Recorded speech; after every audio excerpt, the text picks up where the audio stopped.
Hi everyone, this video is going to be my end of December updates. I missed November because my phone died, but I have my new phone now, so here we are. And I want to start with my latest acquisition. At the end of November, our Orchid Society had an online Christmas party, and I managed to win this plant. This is Phragmipedium Eva. Very happy to win it. The story behind this was one of the members donated a division of this plant, and I actually lost that bid, but he decided to put another one up to the auction, so I won the second division. So I was very lucky that he did that. So I'll give a little close-up of the flowers.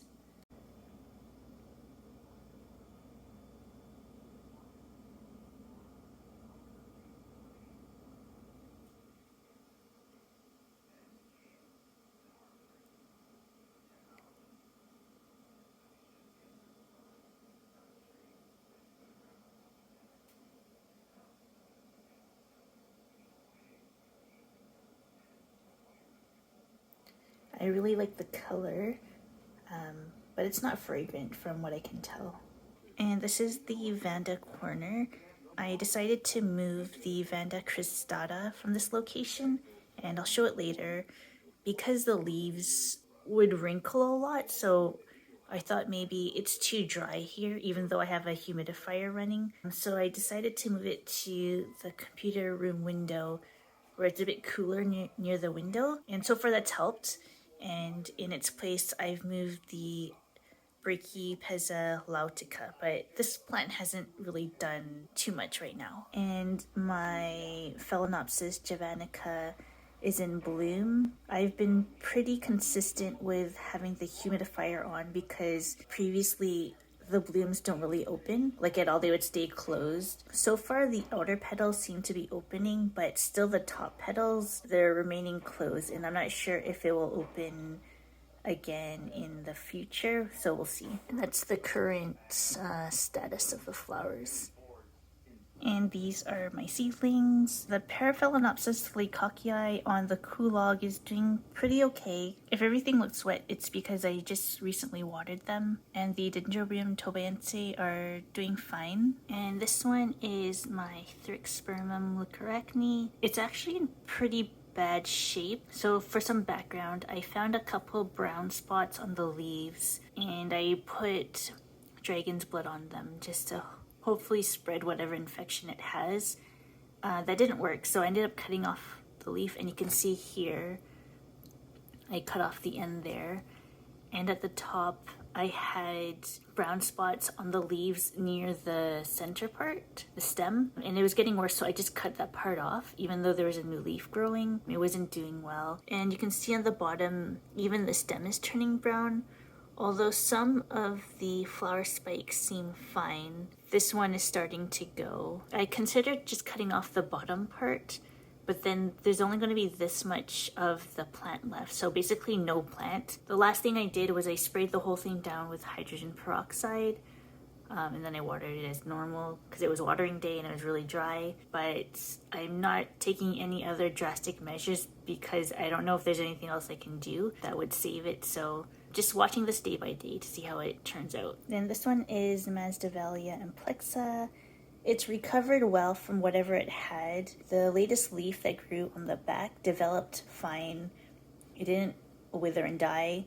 It's not as big as the current leaves, but it's okay. And it's pushing out a lot of spikes, so that's good. This is my SLC World Vacation Shibuya Sunset. I ended up repotting it into a wider container because it started to kind of overgrow, and I noticed that the latest growth wasn't much bigger. I think actually it was a little bit smaller, so I just wanted to check the roots and see how it was doing.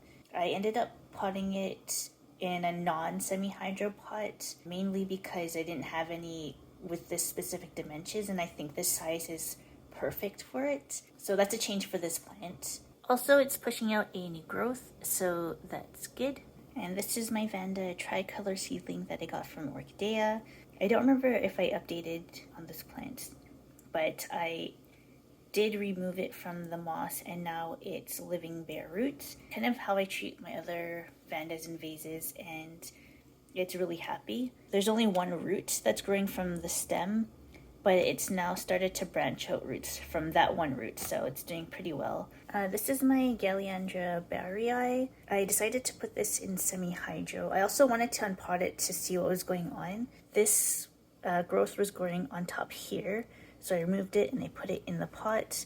And this is the other little plant that's growing on the side of the pot, so I put it in there. And that one was the old growth, and I removed all the other growths that were not really alive anymore, so it's a bit cleaned up now. So this is my bulbo annandalei, and it bloomed again. Unfortunately we missed it, but I got to enjoy them. And it's also pushing out another growth here. I also moved my Thecostele alata to the top shelf in the kitchen. I'm hoping it'll be a bit warmer here. And I ended up losing a few of the little divisions I had. This one had a rotting, I wasn't sure if it's rotting or just a used up pseudobulb, so I removed that and I put this back. And then I had another smallish division here that just didn't survive, so I took it out. So this main division is kind of what I have left. So this one is growing, and there's actually another new growth that's starting at the bottom there. So fingers crossed that that does well. It's supposed to have a rest in the winter time, but I don't want to keep it too dry because I have this growing here. So I've been watering it once a week, and I've put water in the tray just to add humidity to the pot. I would like to repot it into a smaller pot, but I'd rather wait till it's established. And this is my Trichoglottis pusilla, and there's a new root there. So that's the first activity I've seen since it's been mounted on the kulog.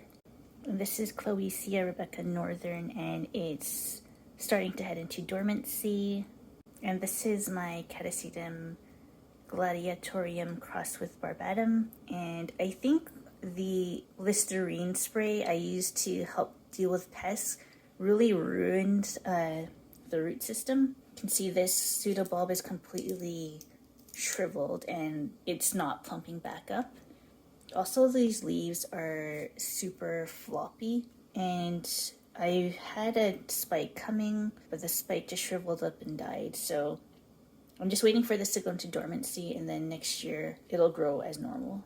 And this one is Dendrobium antenatum crossed with Streploceras. I had an infestation on it, not sure what it was. Everything was cleaned up, had it isolated, and I didn't see anything, so I put it back, and it's pushing out a flower spike right there. So that's exciting. This one is Ascocentrum pusillum. It also started to push out a flower spike there. I don't think it survived, but it's good to know that it's flowering size now. You can see the growth. It's definitely improved from when I first got it, so that's good. And this is my Leptodes bicolor. It's also pushing out a couple of flower spikes, but so far any flower spikes that started never really developed. Not sure what to do. I might have to move this to another location, but we'll see. This is my Dendrobium Sherry Abe, and I put it in this corner because I needed room for the flower spikes, and it started to bloom. So when they all open, I'll do a bloom video with it, but for sneak peek, this is what the bloom looks like up close. It's hard to capture on camera, but the lip is very velvety. That velvety texture. So yeah, this is the first time bloom for me, so I'm very happy. This is my Stelis macrantha, and it still had those black bugs on it, so I got kind of desperate and bought diatomaceous earth, and I sprinkled it all over the plant. And you can see there's a black spot. That's what they look like. I was hoping that it would kill it, so I'm gonna check if this guy's moving or not. So I cut the bug with some clear tape. I'm still not sure if it's thrips or not. A member of the society mentioned that it might be springtails, because I've never noticed this or any stage of this insect flying, but I noticed that it does jump, so if anyone has any idea, that'd be good to know. This is my Chysis liminghay, and it's isolated also for the same problem. So it's here. That's Bulbophyllum. There's a Bulbophyllum. Anyway, that's my Bulbophyllum Princess Bejaratana. I added another thing to make the bulb closer to the kulog, and it's pushing out any growth on the other side, so that's good. And this is my Angraecum germanianum, and it's pushing out 2 flower spikes, so that's really good. This is my Pilantentheria tenoglossum, and it's doing pretty well on the kulog. Just push out 2 new roots at the top there, so that's good. Nothing stuck on the kulog yet though. And this is my Coryanthes leucocories, and it's established well in the pot. The new growths are doing really well, and there's a lot of roots, so that's really good. This is my Coryanthes misacii, so this growth is doing really well. I noticed some mites inside, and I've rinsed them all away and it seems fine now, so I put it back. You can see there's a new growth here as well. This is my Stanhopea in bud. Really hoping this becomes successful. The last couple times the bud just faded away, but I have high hopes for this one, so we'll see. This is Bulbo sanguineo punctatum, and so far there's only 1 root that's grown there, so it's still doing okay. And these are my Dendrobium chapaense, and they're still not doing anything. And this is my Clysocentrin gokusingii, and there's still no roots on it, but it's not dying. So once a week I soak it in water and Super Thrive, or water and seaweed extract, but no dice yet. And this is my Chysis levis.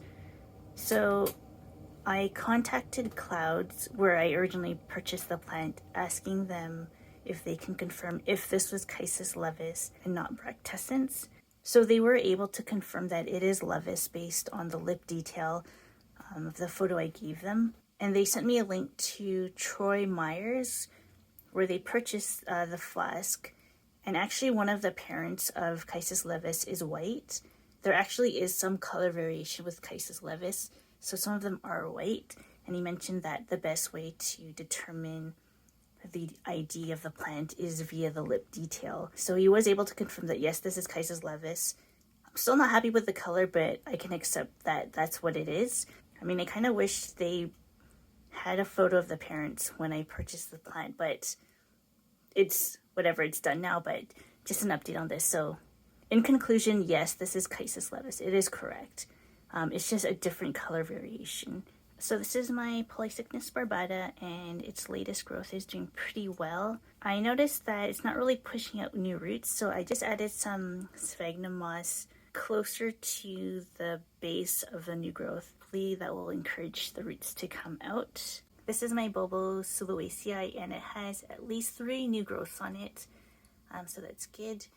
It's getting kind of big. I'm considering dividing it next year, but we'll see. So this is my Vanda Jenny, and it finally pushed out a new root tip. You can see it on the right hand side there, right there. So that's good. And that's my Paphinia rugosa, and it's pushing out a flower spike. Hoping this one will survive. I think previously they kind of fizzled out, so I'm hoping it'll do well here. And in the back there is my Vanda robligiana, and it's also starting to push out a flower spike, so that's good. So this is my Phal subparicii, and it has a flower spike. The flower spike hasn't really done much since it started, so not sure if it's going to bloom or develop now or when the weather gets warmer. So this is where I moved my Vanda cristata, and the leaves are definitely more rigid now that I moved it to this spot, so that's good. And this is my Dendrobium Sherry, that's the way to say it. It was in bloom, and it's starting a flower bud on that little tiny growth there. And last but not least, this is my Phal no ID, and it is in spike. Alrighty, so that's my video for today. Thank you for watching, and I'll see you next time. Bye!